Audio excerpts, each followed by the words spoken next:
Sometimes the best stories in golf aren't found on tour. You'll find them at the back of the range. And here's your host, Ben Adelberg. And welcome to the Back of the Range Golf Podcast. I am your host, Ben Adelberg. This is episode 112. Hope you all are having a good week. Hope everyone is feeling okay. I was sick for the first week of 2020. Not fun. In fact, when I recorded this episode, man, the voice was not sounding good. So if you're able to pick up on it, yep, I was a little jacked up on NyQuil or might have been antifreeze. I don't really know. But the episode turned out great, and I am back to 100%. Glad I am because, yes, I am probably, as you're listening to this, on a plane down to Mexico, going to Mayakoba, going to the Latin America Amateur Championship. Cannot wait to get down there to see the golf course. Going to be following 3 Florida guys playing in the LAC. So the mojo is getting activated right away for Geronimo Esteve playing for Puerto Rico, Ernesto Marin playing for Nicaragua, and Fred Biondi from Brazil. He plays for University of Florida. So good luck to those guys. I will see you this weekend. Also going to catch up with Dottie Pepper, who will be covering the event. Always fun to see her. Met her for the first time at the Walker Cup. She is a fan of the Back of the Range and follows on Instagram. Seriously, look it up. She does. You should too. It's easy. Go to the Back of the Range podcast. That's the Instagram handle. You know we're on Facebook. You know we're on Twitter. And as I've said in every single intro to every single episode, the website, thebackoftherange.com. You can buy hats, you can buy towels, and most importantly, every single episode is available there for you to listen to and get caught up. So, as I promised, before heading down to Mayakoba, I wanted to make sure that I would get this week's episode out for your consumption and listening pleasure. Since I'll be hanging with Golf Media members this week, I thought this would be a good time to introduce you to another member of the Golf Media, if you did not know him already, Brentley Romine from Golf Channel. Brentley started his career at Golf Week, but is now covering the amateur and college side of the game for Golf Channel. I got to meet him in person at the Walker Cup last year at Royal Liverpool. In fact, this is the first time that we spoke since the Walker Cup. And, you know, despite the fact that he's just up the road in Orlando, we've actually never met in the States. So got to change that pretty soon. Maybe get around a golf in with this guy. Maybe we can set up a unique wager of some sort. So if you have some ideas, you know, that'll be mainly beneficial to me, not so much to Brentley. You know, shoot me an email, text me, let me know what you think. Maybe we can get that done.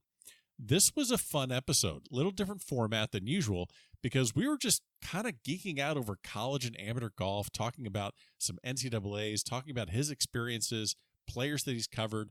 You know, the game is getting younger and younger. Brentley has seen this firsthand.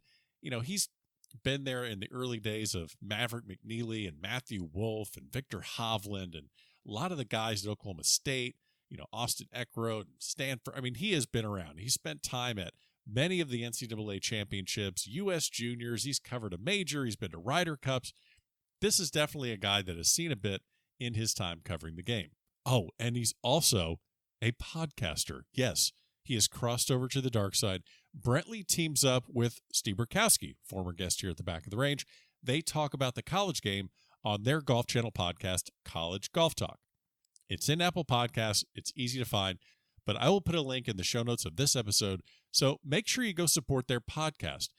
They really get into some in-depth stuff, some interesting nuggets of information. For example, we spoke a little bit about LPGA Q Series and what some of these top collegiate players are getting as far as endorsement deals right out of school. And I think you'll be surprised when you hear this part of the episode. So I got to get more stuff packed for this trip. So let's get this episode started. Brentley, welcome, sir, to the Back of the Range. How are you? It's finally good to be on. This has been a bucket list item. Well, I'm glad you're on the podcast. I mean, this is the first time we've spoken in the United States. Yes. Walker Cup. It's good spending a week with you there. Or I guess not a week. It's a 2-day event, so a few days. And it's good to finally be talking stateside. Yeah, well, that was the time when Hurricane Dorian hit Florida, and I actually got out of the country early because I knew it was coming, and then you were kind of hurt by that. So I was there several days before you, but looking back at the Walker Cup, let's just start there. So, is that the first Walker Cup you've covered?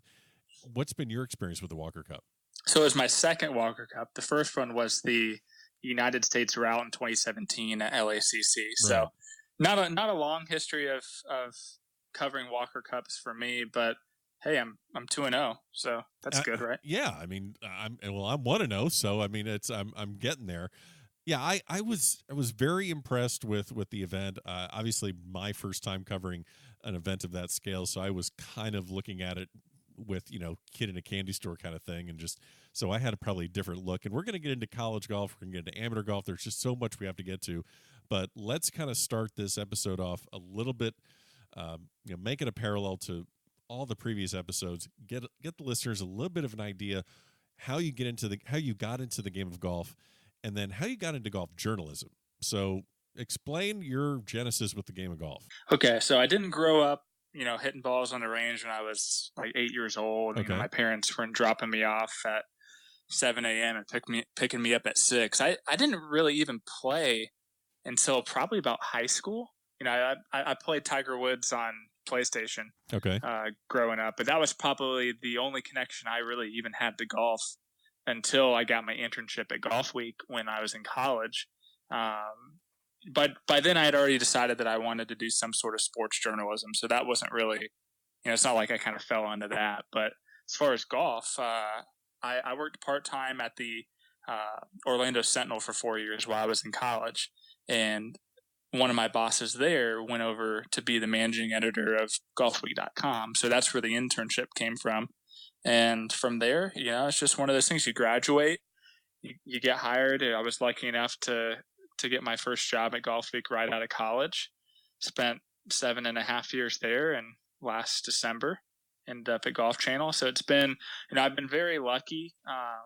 It's hard. A lot of people ask me for advice, a lot of young journalists and, people aspiring to do, some of what I do or, something similar. Sure. And sometimes I say, like, I don't really have a lot of great advice because I kind of got lucky. Sure. It's just one of those things you just have to, the chips have to fall, just right. And, you get lucky and you get the chance to do something that you love. And so, yeah, just very fortunate, and wouldn't trade what I do for anything. Now, you wrote for Golf Week for, I guess, about 6 years. Can you compare maybe, your internship days, writing articles? I'm not even sure what type of articles you're writing or how you were covering the game at that point, but can you maybe compare it, or like with an anecdote of like how things have changed in golf media, whether it's including the players or social media, your access? Like, where did you start, and like, what's the piece you're working on right now? Yeah. So when I first started, I always compare Golf Week a little bit to like the New York Yankees, and that there were so many great writers when I started, whether it was Jeff Babineau or Jim McCabe or Sean Martin, Beth Ann Nichols, DJ Pyhowski, who is with No Laying Up now. He was there when I was interning. So there were a lot of like great minds, a lot of great writers, a lot of good people. And, so I kind of got, thrown into a room where people were way better than I was. So it was good getting to learn. And probably the thing that's changed the most has been the impact of social media. Twitter was around back then, but Instagram was just getting popular. Like I don't even know if I had an Instagram account when I may have just gotten one when I started there in 2012. But now, like back then when Ron Balicki used to cover college golf back in the 80s and 90s, people would go to him to announce, like, if they're turning pro. Like when Ricky Fowler turned pro, he called Ron Balicki, and that's how the news got out. Now players announce everything on Twitter and Instagram, and we're almost kind of blogging off of what these players are saying. There's certain times where you'll have a good enough relationship with a player to where you'll learn something before, and you can kind of time it. Like when Maverick McNeely turned pro, he had written something for Stanford's website, but but he had called me and Ryan Labner. I was still at Golf Week at the time, but he had called both of us, and we were able to interview him and get something ready. So as soon as Stanford pressed the button on his announcement, we were able to do the same. Right. So that's probably the biggest thing that's changed. There's obviously no secret either that there's, fewer and fewer people doing this. It's kind of the sad part of the business is that back in 2012, Golf World was still around, and you had all these great riders, and now more than half of them aren't really in the business anymore. So that's kind of the sad state of it. But golf is, as a sport, I don't think it's ever been better. It's certainly amateur and college golf have never been bigger. So it's exciting to be entering another year covering the sport, and interested to see where all this goes, 5-10 years down the line. Technology, just like you said, it's just opening the door for tons of different things. We're talking about amateur golf, college golf right now in January, and the year has not even gotten started yet. We have so many other things that are coming to before really the amateur scene gets going in late spring, early summer. Then we lead into the U.S. Amateur, then all those great things. Well, we got 26 days till the Jones Cup, right? Well, that's true. I will give you that. Though there's a PGA Tour exemption up for grabs with that one. So yeah, you got to look at that. How do you balance your time? Like I was actually on now. There's this social media channel called Facebook. I'm not sure if you remember it, but you're much younger than I am. But there is. Was that before or after MySpace? It's after MySpace. After MySpace, but MySpace was after AOL chat rooms, which I still remember. Yeah, AOL Instant Messaging. And your away message and CompuServe, and man, we're really going down a rabbit hole here. But so here's what I'm actually getting at. I'm looking at Facebook, and they did this little ticker of the PGA Tour winners, leading up to the Tournament of Champions. And you got Paul Casey, Graham McDowell, J.B. Holmes, they all won. Then you got Corey Connors, who Monday qualifies into the Valero. Some guy named Adam Long beats Phil in the desert. Sung Kang. The names go on and on. Then you just get to Morikawa and Wolf. But if the casual golf fan can barely keep track of some of these guys that are winning PGA Tour events, how do you balance your time to get the amateur and college stories out there when there's such a limited spot or limited place for it in the how do you do that? Yeah, that's a good question. We at Golf Channel have, we're fortunate to have some people who cover the program, the pro game really well, whether it's the people on the TV side or the writers like Rex Hoggard and Ryan Labner, Will Gray. But so the onus is not all on me to write stories about the PGA Tour. So I'm able, most of my duties are still contributing to our coverage of that, but I am able to focus at least some of my time on paying attention to college and amateur golf. And a lot of it comes down to, this is a job, but it's something that I love and I love doing. And even when I'm not working, I'm still checking leaderboards to first stage at Q School, or checking the leaderboard for the Sunihana Amateur, or, just stuff like that. Like looking at the World Amateur Golf Ranking on Wednesday morning. So Stuff like that, it's a job, but it's not really a job. So when you ask how I balance my time, I don't really look at it like that. You're always on. Yeah, I'm always plugged in. I do get away. I have a fiance and friends, and I'm not sitting in front of a live scoring, hit and refresh for 24 hours a day. But so it's just one of those things. So what's the saying they say? If you'll never work a day in your life if you love what you do. If you can teach a man to fish, you'll never work a day in your life. I think that's what there it you is. go. I think it's something like that. I don't fish though. So. Oh well, then yeah. I don't know how that thing goes, but no, I eat fish. Okay, that counts, right? This episode has really gone into a different direction, but it's okay. We're gonna be fine. All right, so let me ask you this one. I have done over 100 episodes here at the Back of the Range, and believe it or not, I think the most challenging or intimidating subject I had was Bob Toski. and you're like, okay, why are you so intimidated by like a 90-year-old man? But his knowledge of the game and, you know, his expectations of me to, you know what the hell I was asking him about, it was a little bit intimidating. So, you know, I wanted to come across as marginally educated. I'm just curious, have you found yourself in a situation where you're in the middle of an interview and that feeling of uneasiness or nervousness, or that thought to yourself, dear God, I hope that they think that I know what I'm talking about? So there's definitely been some intimidating moments. Some of those were interviewing Bubba Watson. He's kind of an intimidating guy because you never know how he's going to respond. Yeah. But for the most part, there's probably, all right, I got two stories for you. Perfect. So my very first tournament was covering the Tavistock Collegiate in 2011. And if people followed college golf back then, they know that was the year that Jordan Spieth basically ran away with it and Texas won. And so I was an intern. Actually, that was even before my internship, but no, that would have been during my internship. But so anyways, I was an intern. I was, 21 years old, and I don't know anything about college golf. And I know that some kid named Jordan Spieth's apparently pretty good. He played with Patrick Rogers in the Walker Cup, whatever that was. And they played pretty well. So this is me trying to learn on the fly, all that stuff. Sure. And I remember just not really knowing what to do and having to go talk to John Fields. And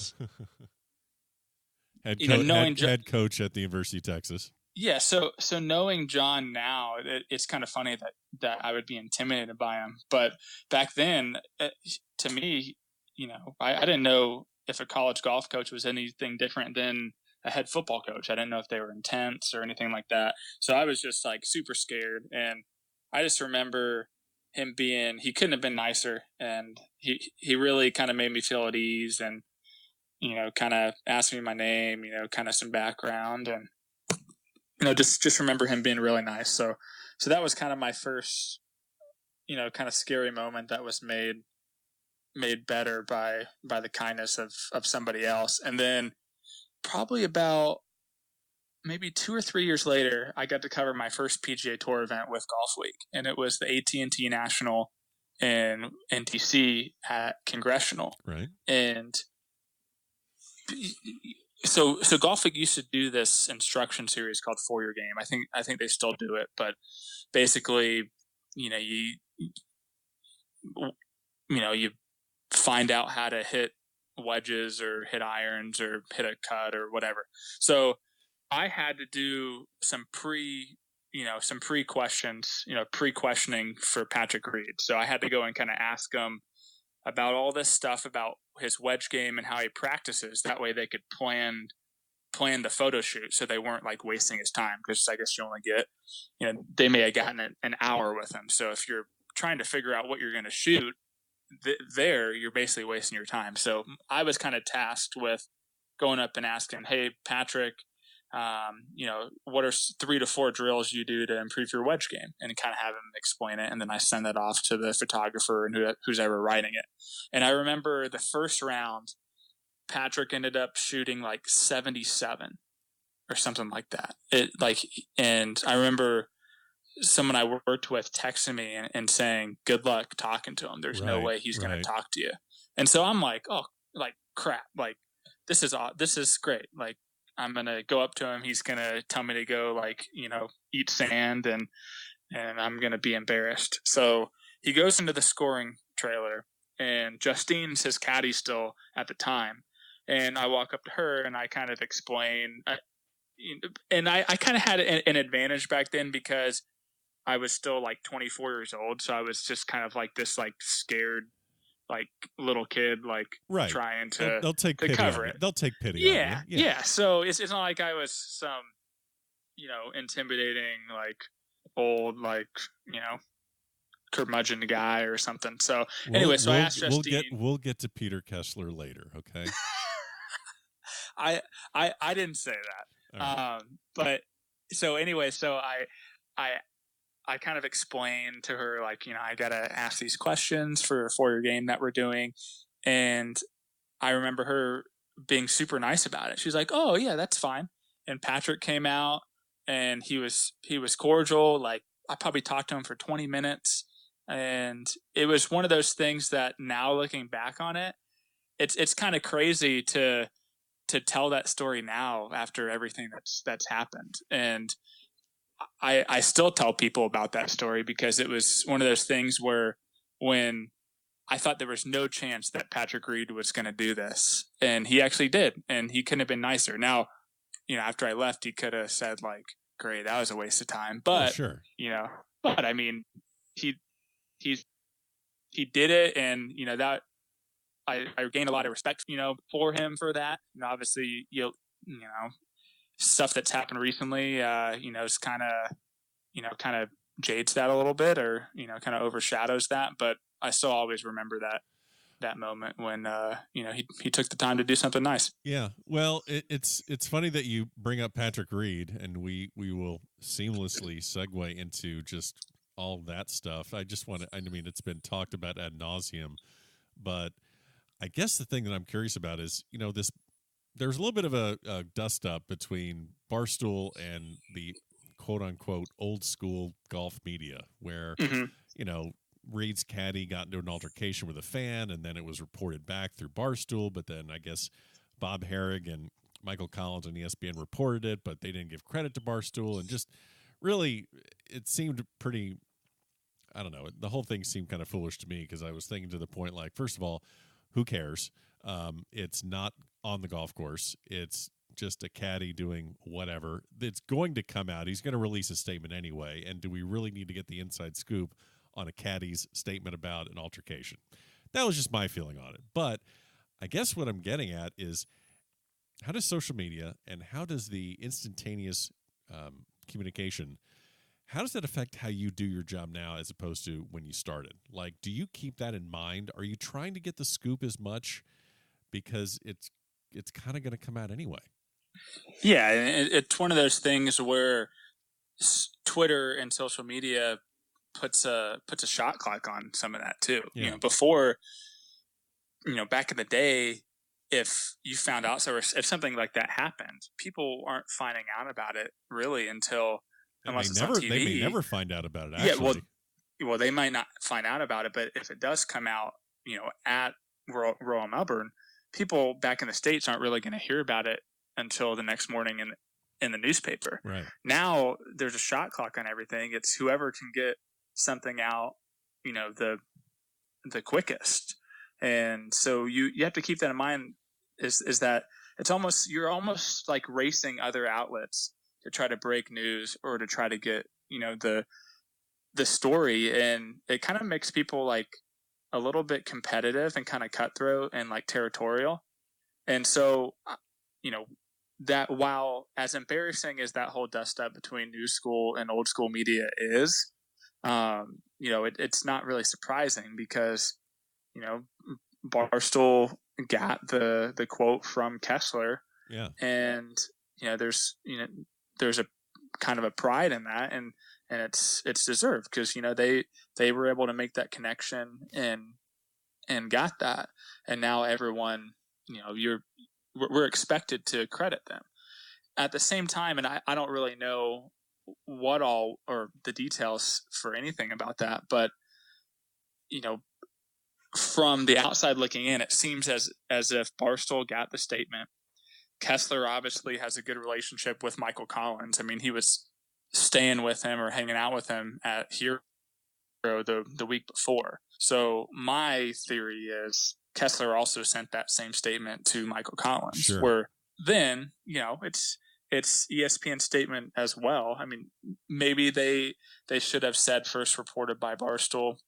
But anyways, not even considering that, I just thought the whole kind of back and forth was a little bit childish. And in a way, I'm kind of more on this new side. Now, I think the guys at Barstool probably shouldn't have attacked Herrig as bad as they did. Right. But at the same time, in the last couple of years, ever since like No Laying Up came on the scene, there's been this growing animosity between the old school people the old school way of doing things and these new guys, because they're bringing something different, something fresh.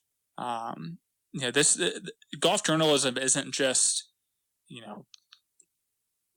like written word anymore. It's podcasts. It's,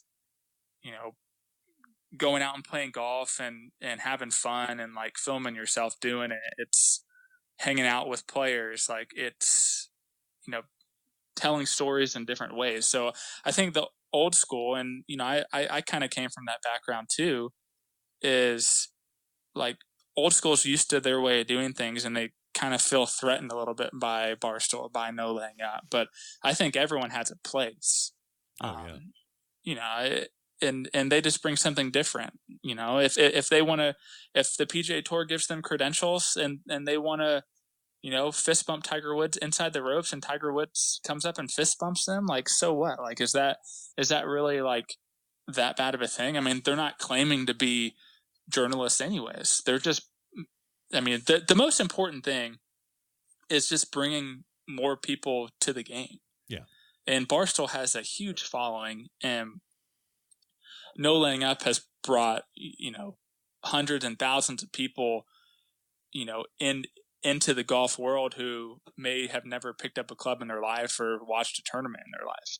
And now there's interest like from different demographics. And so it's just kind of frustrating when you see, people going at people who are basically all trying to accomplish the same thing. Of course. Yeah. No, I kind of agree. I think there's a place for both. I think it's, I kind of look at, for example, like when I was at the Walker Cup, I kind of felt that like I was on a little bit towing the line on both sides. Like I'm trying to write, I'm trying to create, video reports and interviews, but then I'm also kind of hanging with the players on both sides and talking to them and just kind of, shooting the shit, telling stories. And I was on both sides and I kind of like being on both sides, to be honest with you. So I just thought about it recently, is that final day singles basically mirrored the final day singles of the President's Cup.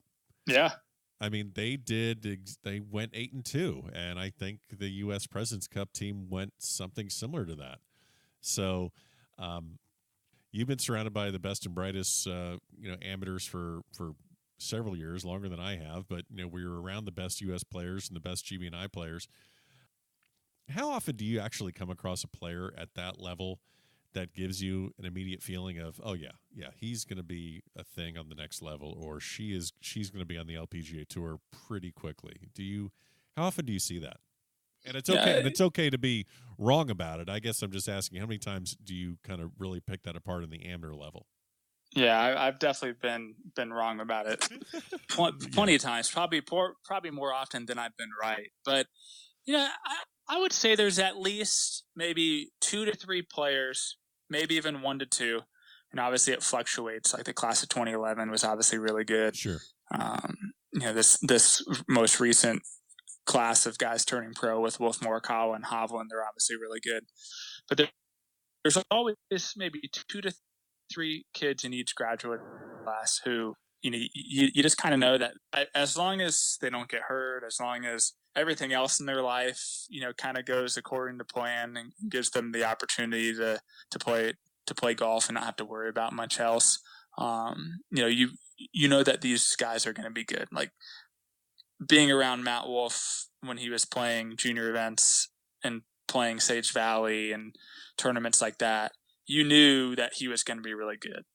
Now, you knew Norman Zhang was going to be good. Now he hasn't done that yet. So as of now, I'm wrong on that, but there's still time. Sure. And then going back to when I first started covering the game, like going back to that first event that I covered, watching Jordan Spieth play, you just had a feeling that he wasn't going to be at Texas for that long. Obviously later in that year, they ended up winning the national title. He left after that next fall semester and didn't really take him long to win on the PGA Tour. So there's always, 1 to 2 players each class that you can see play a couple events and really know. And from me not really having the technical golf background of some people, it's definitely more difficult for me to kind of look at someone and say, wow, like that swing's going to last for 30 years and all this stuff. I like looking at John Rahm. Everyone was saying he's good, and yeah, he's playing well, and his scores are good, and he looks like he hits the ball pretty good. I wouldn't really know just by myself, like, wow, like he's great. Now I've gotten a lot better at that being around the game for a decade, but at first I really had no idea. But there was always kind of this like feeling that I got just talking to guys and how mature they were that early. Yeah. That seems to be the best indicator of guys, because all these kids can play. There's some players that have this God-given like crazy talent, early, like, but for the most part, all these kids can play.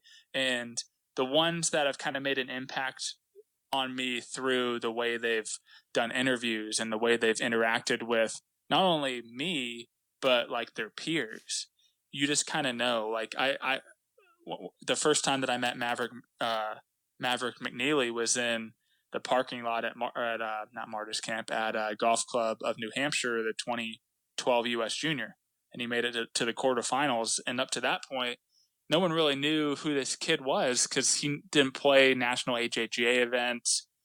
He wasn't highly ranked, but he just made a huge impact on me. And this is before I even knew like his background or anything like that, and just how like professional he was, how mature he was, and 8 years later he's on the PGA Tour. Doug Gim, another kid that really impressed me at a young age, and his dad's just a real kind of loving and supportive figure in his life, and pretty funny guy too. But Doug was always someone who you could like go to, and he would always have something thoughtful to say. He always looked at stuff pretty positively, and you didn't really see him acting immature like when the cameras weren't on or around his peers. So that's kind of the thing that I look at now. Yeah, like once I know a kid's shooting 63, 64, 65 and winning a bunch of tournaments, all right, now how does he act off the golf course, or how does he act like with his playing competitors? And that kind of tells you how good someone's going to be. That's kind of my theory. Anyways. Yeah. Well, and it's interesting you bring up Doug Gim and his father. They were they were in the the USAM final at Riv against Doc Redman. And I guess that kind of pivots me to the next question I have for you is, it's kind of a continuation, but you're around all these young players, juniors, and their parents.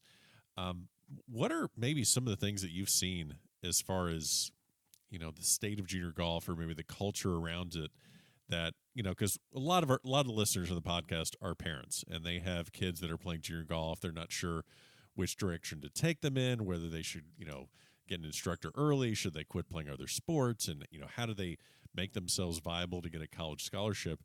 Maybe what are some of the things you see in that culture that could be better? Some of the like red flags you see, like you mentioned, Doug Gim and McNeely being very mature. Maybe what are some of the, any thoughts on where junior golf is right now, the culture of it?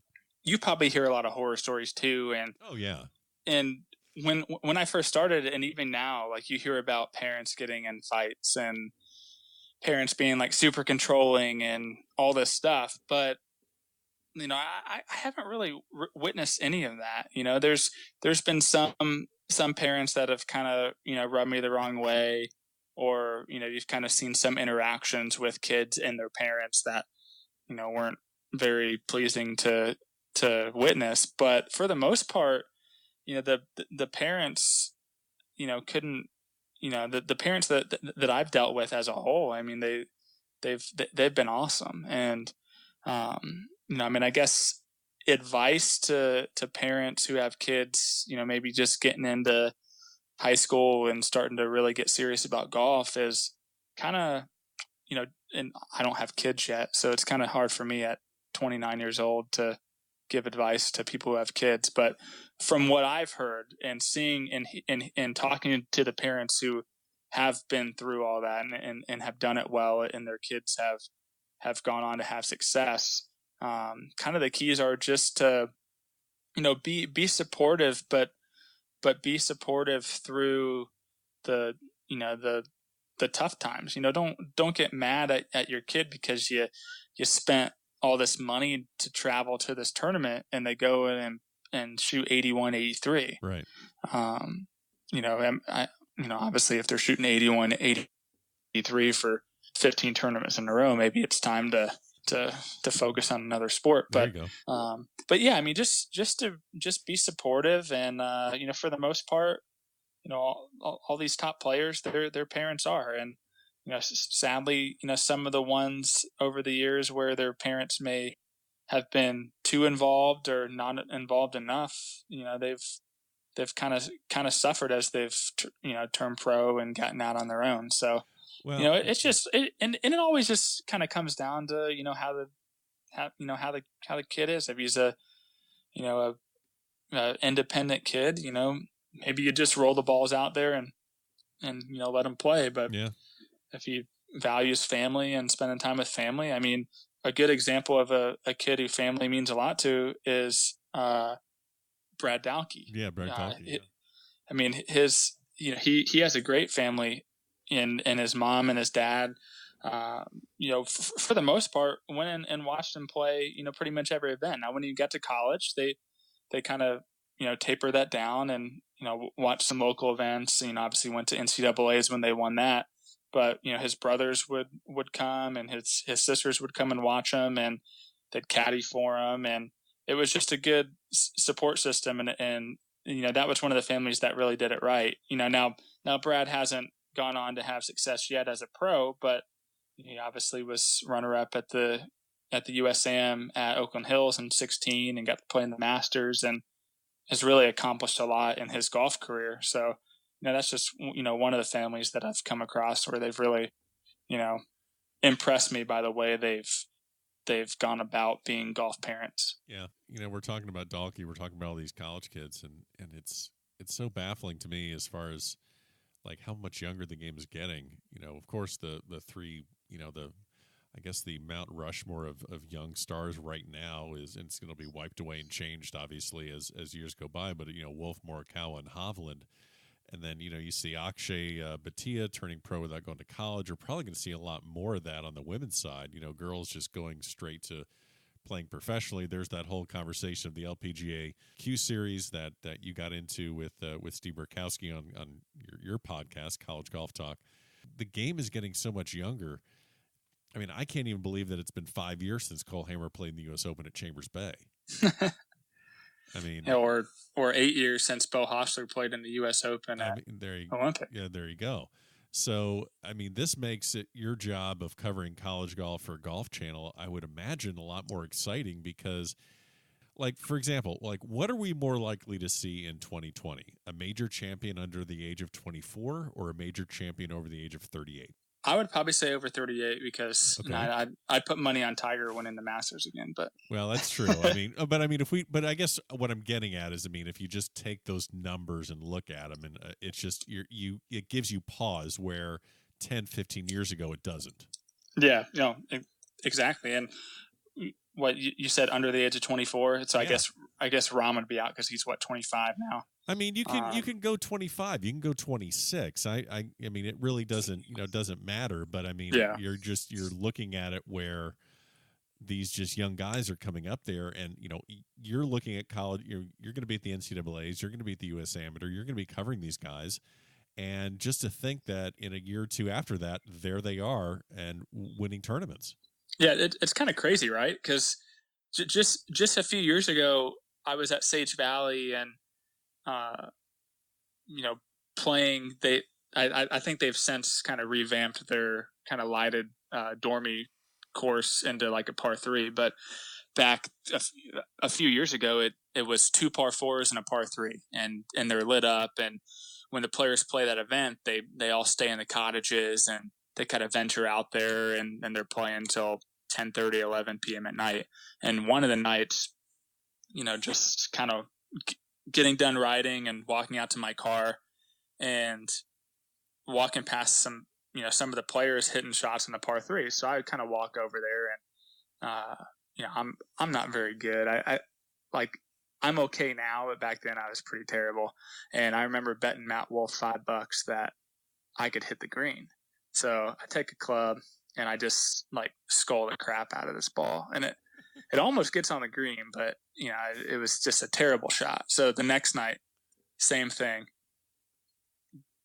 Actually hit a pretty good shot, but I kind of wiped it and didn't get on the green. So, lost $10. And now 3 years later, the kid's won a PGA Tour event and he's, signed a $10 million endorsement deals with Nike and TaylorMade. And it's just kind of crazy to see how quickly, like you said, the game is getting younger and younger and younger. And it's not out of the realm of possibilities. I mean, I even think as far as predictions for 2020, an amateur is probably not going to win a tour event this year, but I would say in the next 3 years, we'll have an amateur win a PGA Tour event again. Yeah, I could easily see that, especially since they're getting these sponsors exemptions to kind of like their hometown tournaments. Yeah. So they have the comfort, they know the court, they probably know the course better, they have the crowd support, they're getting probably the best tee times. You're gonna, a Cole Hammer at a Houston Open, you can go down the line. So going back, this kind of triggered my memory, but you mentioned Mount Rushmore of golf, and you put Wolf, Morikawa, and Hovland on it. Who's the fourth guy you're putting on it? The fourth junior guy that I'm putting up there. Wow. Well, it's kind of hard for me to pick that fourth person. How about Neiman, Joaquin Neiman? You know what? You're absolutely right. It's Neiman. You're absolutely right. I forgot about Joaquin Neiman. We solved the puzzle. Now we can move on. No, you're 100%. You're 100% right. It is Neiman.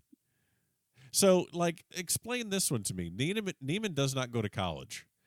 You see a lot of these players leaving school early to enter a sports profession that has no guaranteed salary. Now, I do understand that they're going to get a signing bonus with a clothing deal or a club deal, but that's not for everyone. I think one of the things that was really surprising to me is that you and Burkowski were talking about Jennifer Kupcho's endorsement deal that she got from, I believe it was Callaway, for I think $35,000. I think he reported that in the episode. So that's nothing. Yeah. That's not enough to even to get her across the country for an entire season. So if you're not one of these top studs, shouldn't you just stay in school for 4 years, get your degree, and play a sport that you're probably not going to get hurt playing? Yeah, no, and I think that's for the most part, the guys who leave school early have either the financial means or the financial support to do so. And going back to Neiman not being in college, I mean, if you paid attention to social media, some people might lead you to believe that he went to the University of South Florida. Of course, but we all know he didn't. But yeah, I mean, guys like Neiman, guys like Wolf, they can afford to either not go to school or leave early. A guy like Akshay, because they have people paying them. I mean, they're signing, they're signing deals with equipment companies that are going to pay them millions of dollars. Like Norman Zhang had $6 or $7 million from Callaway, so he could leave early.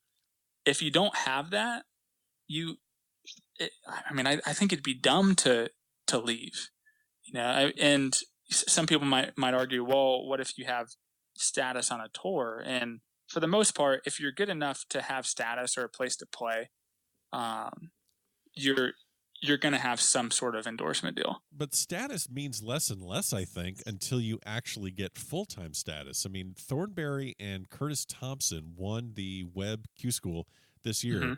They're the only two guys that are fully exempt. Everyone else has, 12 events, 8 events, 10 events. I think it trickles down like that. But if you get off to a slow start and people pass you by and they reshuffle, you don't have status anymore. Well, plus, I mean, life on the Corn Ferry, right, and the Mackenzie tours. I mean, they're not making millions of dollars in prize money. Yeah, they're there's these stories that we hear all the time of these guys who finally make it to the PGA Tour and they finally, win or finish in the top 5 and get that big check. And you hear about all the credit card debt that they racked up and, all the times when they slept in their cars. And so it's not a glamorous life. And I think sometimes these kids who turn pro without the sponsorship money behind them, I don't think they really realize it. No. And it's so important to get your degree because, I mean, look at someone like Bobby Wyatt. Alabama. He was a stud. I mean, he was a stud as a junior. He was an All-American. He won 2 national titles in college, and he didn't do anything as a pro. I mean, even Corey Whitsitt, his teammate, like he didn't do anything. And now Bobby Wyatt, but he stayed all 4 years, and Corey stayed all 4 years, and he got his degree. And Bobby's now working, in real estate or finance or something, and making a heck of a lot more money than he would be if he was on the Mackenzie Tour right now. Well, so yeah, and it's funny you mentioned, I talked to Patrick Kristovich, who phenomenal mid-amateur in LA. He played with Garrett Rank in the US4 ball. He's won the Coleman. I mean, just a phenomenal player. And he was talking to me about there's these juniors that are these amateurs that are playing college. They're like, we want that mid-am life, get that day job and go play these, hot shit tournaments like, Pine Valley and Seminole. That's the life to play a mini tour event in Hattiesburg. That doesn't sound fun. Oh yeah. No. And I think when Maverick was kind of deciding what he wanted to do, whether he was going to turn pro or stay amateur, I think some people looked at that as like, he's crazy, like to not want to go pro. Like he's a player of the year. He won the Haskins Award. Like he won 11 times in college, like the same as Tiger Woods. Like why wouldn't he want to go pro? And it's like, you can do so much more, depending on what type of degree you get. If you get a really good degree, like if you get, a business degree from Cal or a business degree from Texas, like you could do a lot with that. And like you said, you could be a mid-am, you could play in the mid-amateur. If you win that, you get to play in the Masters. Like you can go play like Seminole and Cypress Point and like all these like really like posh like mid-am events, and you can still play the U.S. Amateur. And to me, and I'm biased, I'm sure you're biased too. Like we love amateur golf, so it's fun to be a part of those tournaments. So, but I mean, I get it's these kids' dreams like forever. When the first time they pick up a club, they want to play in majors and they want to be on the PGA Tour. They want to make millions of dollars like Brooks Koepka and Tiger and like all these guys, but there's only a handful of guys who can do that. Yeah. I mean, there's only 4 majors every year, and there's only, how many PGA Tour members are there right now? Like 150 or so, depending on all the, the millions of exemptions and things like that and categories and stuff. But that's a really good job. And do you think the people who have that job right now like want to lose that job? Hell no. Like no. So I mean, it's not that easy, and there's no guarantee. I mean, look at a guy like Philip Francis, who was unbeatable as a junior. I think a few years ago, Rory on a podcast that he did, it might have been like his No Laying Up podcast or something. They asked him who was the one player in junior golf who you struggled to beat, and he's like Philip Francis, and they're like, who? Yeah. And it's like Philip Francis was the top ranked junior. He won the U.S. Junior, and now he's not in golf, and he's working in Bitcoin, and he's doing a heck of a lot better for himself. I would imagine so. Than if he would be on PGA Tour Latino America right now. Yeah.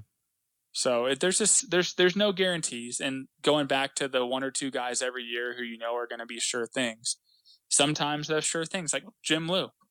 Guy won a U.S. Junior, almost won 2, was medalist at a couple U.S. Juniors.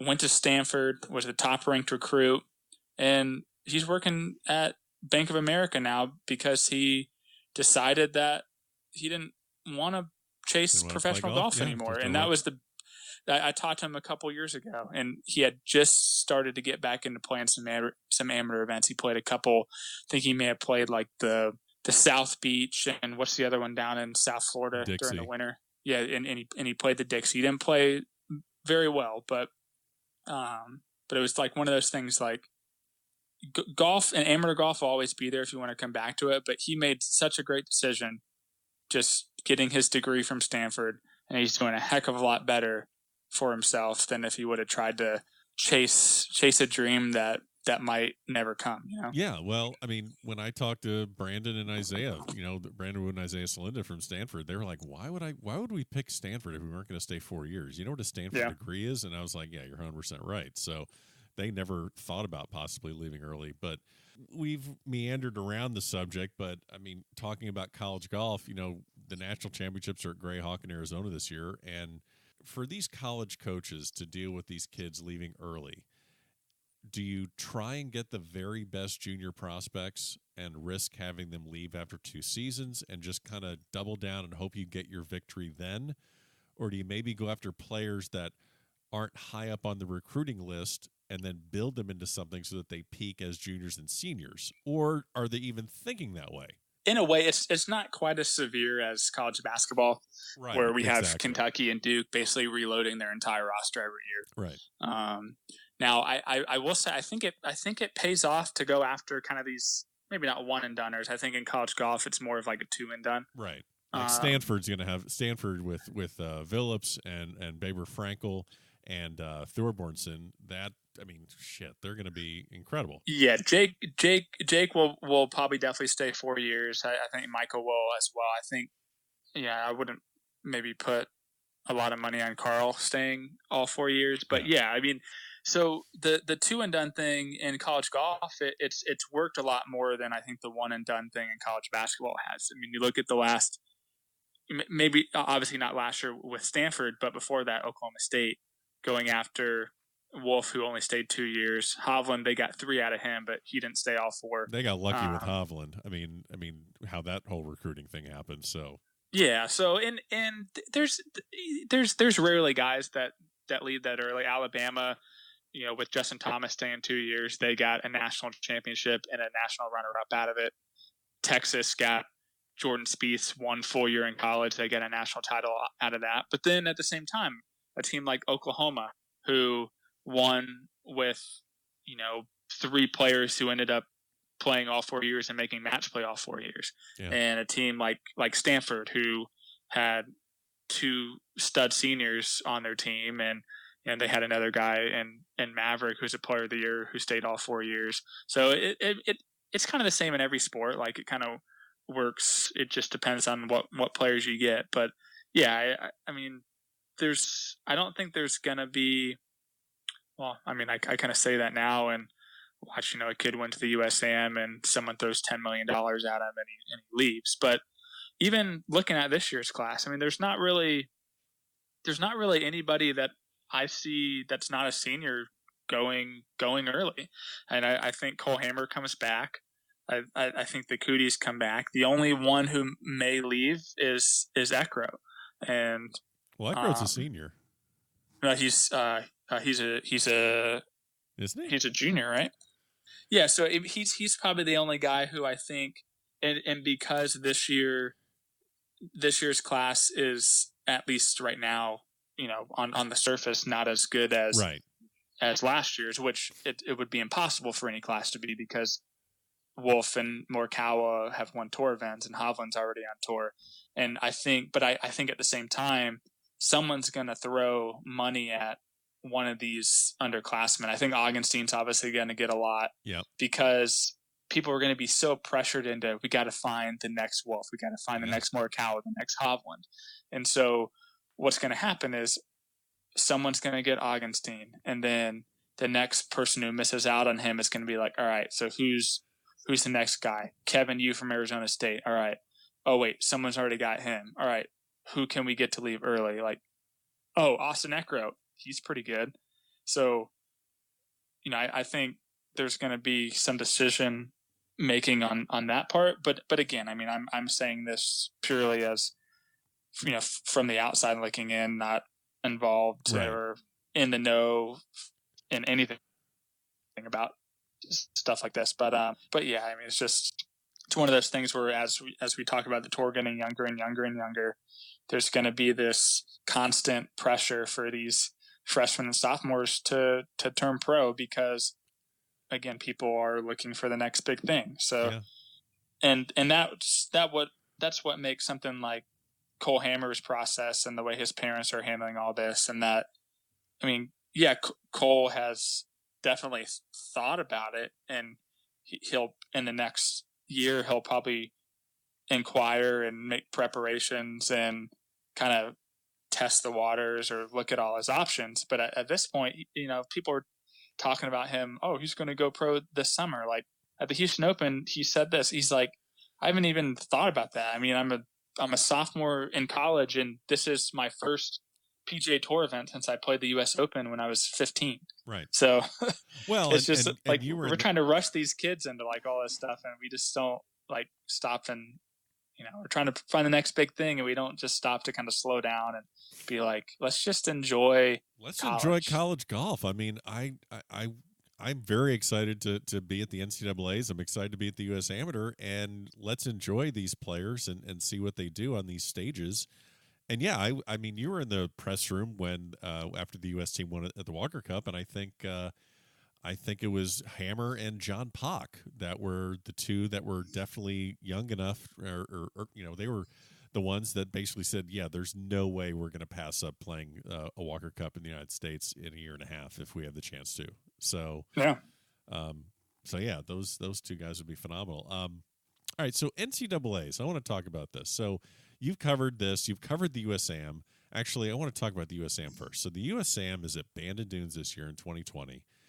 And, I think maybe the golfing public might think of Bandon Dunes primarily as a bucket list, destination golf resort. But it's covered numerous USGA championships. I mean, Curtis got a 4-ball there. Got a 4-ball.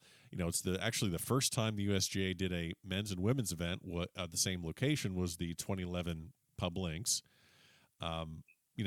University of Idaho is going to host the Bandon Dunes Collegiate there in March, but maybe there's some players that have played there. But for the most part, everyone's going to be going into Bandon Dunes with really no experience at that course. And then the golf course is obviously much different than what most players are used to. It's not it's a links course. It's not Parkland.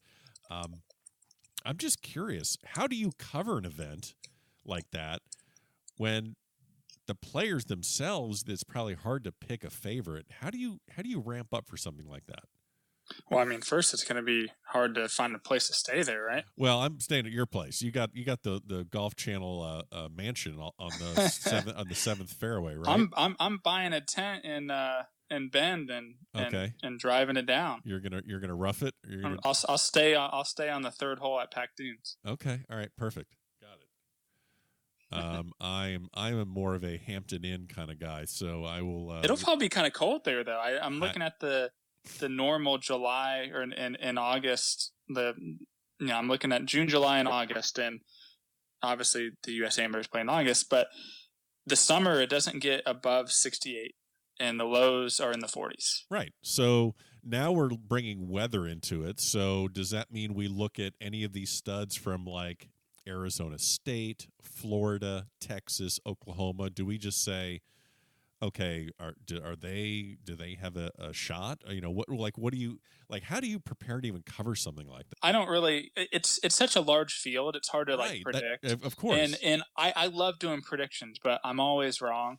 And just look at this past year. I mean, Pinehurst, just like one of the classic courses. Like it's takes a lot of creativity to play, like Donald Ross greens. I mean, and a kid from Mississippi and a kid from Kentucky made it to the final, and you had the kid who plays at Sam Houston State made it to the semis, and there weren't a lot of big names, and the U.S. Amateur always brings out some surprises. There's Sure. always going to be the one or two guys who you expect. I mean, Augenstein didn't have a very good summer, but once you saw him play in stroke play in the first couple rounds of match play, you knew that he was probably the best player or one of the best players there. And a guy like Carl Phillips, who I think has a chance to be the number one ranked amateur in the world this summer, or, at some point this year, kid from Australia, hasn't been to Australia much in the past few years, but still, I mean, that's, you think Australia, you think, we saw at the President's Cup, like Royal Melbourne, like that's just a different kind of golf than what a lot of these amateurs are used to. They're used to these, soft, kind of, just hit wedges, boring golf courses. Just bomb it. It's wedge fest. Yeah, it's a wedge. It's the U.S. wedge fest. Yeah. So, but yeah, I mean, I think Bandon is like you said, it's not Riviera, it's not Oakland Hills. I think it's probably closer to Pinehurst than it is those two, and it's going to be cold. I mean, it's going to be pretty firm. I hope. Could be a time where a mid-am actually makes a run at it for once in a very long time. I mean, you were talking about Pinehurst. Andy Ogletree wins the damn thing. He top 10'd at the North-South, which is a tournament at Pinehurst just a few months before the USAM. He wins the Monroe, and he plays for Georgia Tech, and still he's relatively unknown. Now, if we're not on top of that guy who clearly was in form and played well at that course, we're not going to see. I mean, there's going to be far other unknowns coming at Bandon Dunes.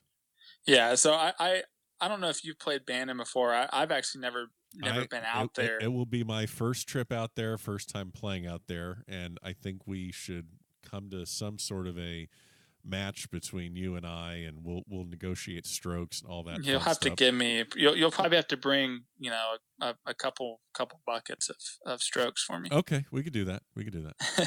But yeah, I mean, I can't really say what type of player it's going to favor, not having been out there. But I would imagine that it's not going to be all about length. So sure. That's going to give a guy like John Pak a chance, and he obviously has a chance to win any tournament he plays because he's so dang good with his long irons and pretty much everything that it doesn't matter that he doesn't hit it as far as some of these other guys. I would say any of the guys in the GB&I team that were at the Walker Cup that actually play stateside that are going to play in the USAM, they would be really interesting to look at too. Yeah, a guy like Connor Guh from England, Ben Schmidt, Ben Jones, who I think just recently played in Arizona, played at the Patriot and played pretty well. Yeah. So I mean, yeah, like I said, Carl Phillips, I think he has a very good chance because he, for the most part, I think knows how to play that type of golf. Looking at a Joe Pagden, Ricky Castillo, who had one of probably the better late summers of anybody. He's only going to be better. Pearson Cootie, I mean, and then you got to look at the studs like Cole Hammer and I mean, I guess we kind of named all all the studs, but Yuxin, yes, I mean there'll be more more players that kind of make themselves known throughout the summer, and whether it's at the Northeast or Sunnyhana or Western. So, and Western's had a pretty good course this year too. Cricket Stick. Yeah, no, you're so. Well, it's this summer is going to be the last summer before the next Walker Cup. Mm-hmm. So there's going to be a lot of. Yeah, that's. I still don't know how I feel about that. Obviously, we can't have a September Walker Cup at Seminole, but it's going to be a little bit strange. I think it's going to be even more strange, as I think we both alluded to back in this past Walker Cup. Thinking about that is it's going to be tough on the GB&I because these Americans have this spring semester of college golf to kind of gauge, all right, so who's playing well, like who deserves to be on the team. Most of these, if not all of them, I think there's like one event, like the Lytham Trophy or something, that's before the Walker Cup. all these GB&I guys, they're going to have to go off tournaments that they play in Australia and South Africa during the winter. Yeah. No, you're so that'll be kind of strange, but I guess it's the price you got to pay to get to play it, at Seminole, which will be pretty sweet. Yeah. No, that will definitely be interesting. So before I let you go, we talked about the USA. I want to talk about the NCAA's at Greyhawk. So so Golf Channel first covered the men's in 2014, and then the women started in 2015. And my first recollection of watching college golf on Golf Channel was in 2015 when Stanford won, and I vividly remember. And I remember just like, who is this crazy girl yelling her face off? Mariah Stackhouse, right? Well, Mariah was making the putt. But it was Shannon O'Bear. I was like, what is going on? And that's when I first started getting into and watching college golf on TV. When did you first get drawn to it? When I started at golfing in 2012, that would have been April or May. And so obviously I didn't get to go cover that 2012 championship at Riv, which would have been a pretty cool one to start with. I mean, with Texas playing Bama and Spieth, facing off against Justin Thomas in the final match. And I vividly remember, though college golf on television back then wasn't what it is now, I remember watching the highlights and seeing Spieth hole out on the 15th hole, and he won 3 and 2, and then Dylan Fratelli making the winning putt and giving Texas their first national title. So that was kind of my first memory. But the first one I covered was 2013, and that was at Crabapple in Georgia, and that was the year. I don't know if I'm sure everyone can remember the great season that Cal had. Yeah. But this is when we were talking about Cal being the greatest team ever.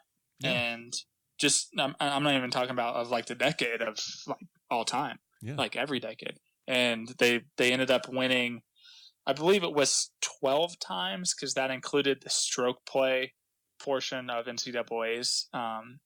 People count that, which I mean, I think, heck, I mean, it's basically a tournament. Yeah, it is. And so, I mean, Cal was like this juggernaut team with Michael Kim and Homa and Brandon Hagee, Michael Weaver, Joel Stalter, who is the 5th guy. And so I remember all the talk being about them, and they dominated in stroke play, and Homa won the individual title.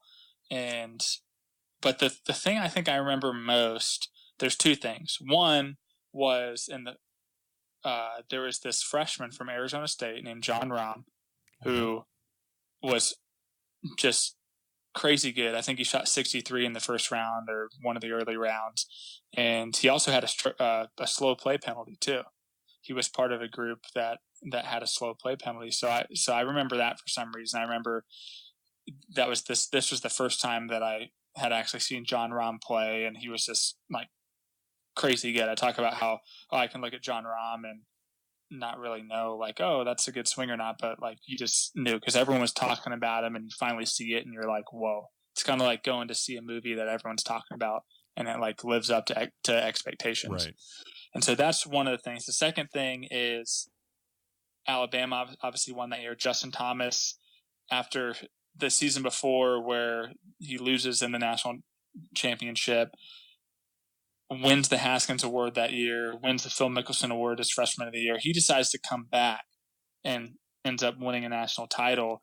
And I remember Scott Strohmeyer, who was on that team, actually ended up earning the clinching point. And Justin Thomas was in, may have been like the 16th fairway or the 15th fairway or something. And he turned back and he kind of asked someone like, is it over? Because he heard some cheers and someone said, yeah, it's over. And he just like dropped his bag and just started sprinting. And that's kind of been, the kind of winning moment for all these teams is because they're so scattered about the course. Right. And as soon as they figure out, oh, we've won, like they're all trying to find each other. And some people are over celebrating some people, and then another guy's on a golf cart getting, transported back to the clubhouse. Right. And so, I mean, just year after year, I mean, we rarely get a year like Eugene in 2016 where everyone is around the green and the fans storm the green and all that. It's normally pretty scattered. Right. Like this year with Stanford being an early morning final because of weather, like that was kind of, a little anticlimactic because some of the Stanford guys weren't even there when they ended up winning. So, Yeah. But yeah, I mean, I'm kind of getting off again on another huge tangent. No, you're but good, yeah, you're I mean, good. first memory, 2013 Crab Apple, John Rahm, Thomas Peters, Illinois upsetting Cal, Alabama making it, Justin Thomas, going out on top. So, just I always tell people it's my favorite tournament of the year. It's kind of like the people who cover college golf. It's kind of like our Super Bowl. So it's right. I mean, covering the Masters is pretty cool. I've got to do that a couple times, but if there's one event, if you had to tell me like, hey, you can only cover one event every year, it would be NCAA's for sure. Well, that's going to lead me into. Well, I want to ask you a few quick questions and get you out of here because you've been awesome with your time, and I feel that we could just kind of geek out on amateur and college golf for another 4 hours. So we may have to get you back here and do it again sometime. I did a podcast a couple weeks ago. What? With what? You've done other podcasts than mine? I'm sorry. I'm very sorry, but no. So I did a podcast with Jeremy Schilling a couple weeks ago, and we basically recapped the entire year that was in amateur golf, and it was like I think it ended up being like an hour and a half. It was crazy, and we didn't even talk about everything. Oh my gosh. All right, so what is the best tournament spectator experience that the casual golf fan needs to put on their list besides, of course, the Masters? I would say either the NCAA's or U.S. Amateur. Basically, any major amateur event without ropes. So Walker Cup, actually probably Walker Cup because the venues for the Walker Cup are crazy. Like if you're a fan of golf, like make sure that you're buying tickets to either the Walker Cup at Seminole or the Walker Cup at Cypress Point. And isn't St. Andrews getting a Walker Cup too? It goes Seminole, St. Andrews, Old Course, yeah. Seminole, St. Andrews, Old Course, and then Cypress Point. Yep. So that's the one event. I mean, I guess there are some ropes, but it's one of those intimate settings. It's not this huge major championship venue where the players are 30 yards away from you at all times. Yeah. And, it's awesome. Yeah. Let's see. Golf Channel on-air talent that still has his amateur status, so you can't go with like a Reimer or a Overholz or something like that. But Golf Channel on-air talent that has the best game and talks the best trash. I say Ryan Lavner probably talks the best trash. Okay. And the best player who I've played with at Golf Channel who says their amateur status is probably Lavner. Okay. He's pretty good. He's probably like a 2 or a 3, but he just can't putt. Okay. But who I've heard that's a soundbite that I'm gonna make sure I tag him on Instagram. So we played Poppy Hills during the U.S. Amateur in 2018, and we played a match against 2 other people, and they were making him putt like 2-footers. Oh, but wow. he's bad. Sent, and I will say this: he has since learned how to putt. He's way better at every aspect of the game than I am, including the mental aspect of it. So I can't really talk trash, but yeah, he's probably the best player I played with. The best player who I've heard is really good is Andrew Bradley, who's a producer and a camera guy. Yeah, I met Andrew. Yeah, he was at the Walker Cup. Yeah. He's really good. Wow. Okay. I've heard he's a really good player. Okay. On site, when you're on site at a tournament, what are the must-haves that you have to have with you in your backpack and while you're walking around? What are the must-haves for you to cover? A laptop. Okay.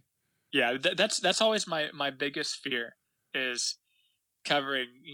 For example, covering the Walker Cup in England, Right. 8 hours away, or however many hours it is, and forgetting my laptop. Oh yeah. Yeah. And Like there was one time where I was in high school and I was freelancing like the state swim meet, and this was back when iPhones weren't even really out yet, and I had kind of like a smartphone, like one of those ones with the keyboards. Yeah. Yeah. And I thought that I could write my story on that, and I didn't need my laptop. And I ended up like in tears, and my mom ended up driving like an hour and a half to bring me my laptop. And oh my gosh. So kudos, Mom, and she still supports me quite a bit. But yeah, I mean, laptops an essential. I would say going old school, like reporter notebook. Definitely like one of those portable cell phone battery chargers. Yep. And probably sunscreen. Looking at some people who didn't take care of their skin 30, 40 years ago, like it kind of makes you want to take care of yourself. Yeah. Yeah. You don't want to be too leathery when you're out there covering golf. Best chance to make a 2020 Ryder Cup team: Wolf, Hovland, or Morikawa? I think probably Hovland, because he's going to play some events in Europe, and they're not to diminish the quality of fields, but I think it's a lot easier to have a top 10 and get some points over in Europe than it is over here. Yep. I saw something on Twitter today where one of Morikawa's 2020 goals, he has like 4, and like one of them's make the Olympics, which is going to be almost impossible considering how tough it is for an American to make the Olympic team. Right. And make the 2020 Ryder Cup team. And, it's going to be tough for one of those guys to do that, because, it's not like they have a head start or anything. Right. They're not currently on the team. Yeah. So I would say Hovland. Yeah, I agree with that. Let's see. Have you ever seen Peter Quest from BYU and John Augenstein from Vanderbilt in the same place? And if not, are they the same person? I think Peter Quest hits it a little further, right? I've never seen Peter Quest hit the ball. I spoke to him recently, but I actually asked him, I said, you do know that you and John Augenstein look exactly alike? He's like, I've never heard that. I'm like, pull up a picture of him. And he's like, oh, shit, I see it. Yeah, you're right. Yeah, I think Flash may probably disagree with that more than anyone. But yeah, they do look pretty similar. So yeah, I mean, I haven't, to answer your question, no, I haven't seen them in the same place. There you go. But it wouldn't surprise me. There you go. Brentley, we can go for hours and hours, but we're going to cut this one at this point. And you're hosting this podcast with Burkowski on Golf Channel, the college golf talk, and I know you got a lot of episodes leading up to the national championship. I hope we can catch up before the U.S. Amateur. But for a first run, how was it? How was the back of the range? I had high expectations coming in, and it definitely surpassed it. And excited to get back on the pod. But I think there's probably a lot better players, a lot better golfers waiting in line, and I'd be glad to kind of cede some appearances to them. We'll get you back in soon. Very humble, but we'll get you back in soon, and I appreciate you stopping by. Awesome, thanks. And there you have it. Special thanks to Brentley Romine from Golf Channel for joining us this week. Don't forget, he teams up with Steve Burkowski for their podcast, College Golf Talk. It's in Apple Podcasts. It's also in the show notes of this episode. Make sure you go check that out. Follow this podcast, The Back of the Range, on Facebook, Twitter, and Instagram. We'll see you again next week for another episode here at The Back of the Range.